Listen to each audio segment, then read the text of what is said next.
ভারতকে বুঝতে হবে এটা হাসিনার বাংলাদেশ নয় বলে মন্তব্য করেছেন আইন উপদেষ্টা ডক্টর আসিফ নজরুল। সোমবার তার ভেরিফাইড ফেসবুক পেজে এক পোস্টে এ মন্তব্য করেন তিনি। পোস্টে তিনি আরও বলেন, ভারতের আগরতলায় বাংলাদেশের সহকারী হাই কমিশন তছনছ করা হয়েছে, বাংলাদেশের পতাকায় অগ্নিসংযোগ করা হয়েছে। হিন্দু সংঘর্ষ সমিতি নামে একটি সংগঠনের সদস্যরা এই ন্যক্কারজনক ঘটনা ঘটিয়েছে। আন্তর্জাতিক আইন অনুসারে ভারতের মাটিতে বাংলাদেশের সহকারী হাই কমিশনকে পরিপূর্ণ নিরাপদ দেওয়ার দায়িত্ব ভারতীয় সরকারের। তারা এটি করতে ব্যর্থ হয়েছে। এই ব্যর্থতার নিন্দা জানাই। বাংলাদেশ প্রসঙ্গে পশ্চিমবঙ্গের মুখ্যমন্ত্রী মমতার মন্তব্য নিয়েও প্রশ্ন তোলেন আসিফ নজরুল। তিনি বলেন, নিন্দা জানাই পশ্চিমবঙ্গের মুখ্যমন্ত্রী মমতার মন্তব্যের। ভারতের বিভিন্ন অঞ্চলে যা ঘটে সংখ্যালঘু ও দলিত সম্প্রদায়ের ওপর, এর জন্য বরং উল্টো ভারতের লজ্জিত হওয়া উচিত।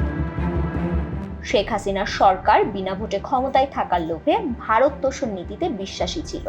তবে ভারতকে বুঝতে হবে এটা শেখ হাসিনার বাংলাদেশ নয়। এই বাংলাদেশ স্বাধীন, সার্বভৌম ও আত্মমর্যাদাশীল। বর্তমানের বাংলাদেশ নির্ভীক একটি তরুণ সম্প্রদায়ের বলেও উল্লেখ করেন আইন উপদেষ্টা। Double million offer Walton fridge কিনে পেতে পারেন 20 লক্ষ টাকা, রয়েছে কোটি কোটি টাকার নিশ্চিত উপহার।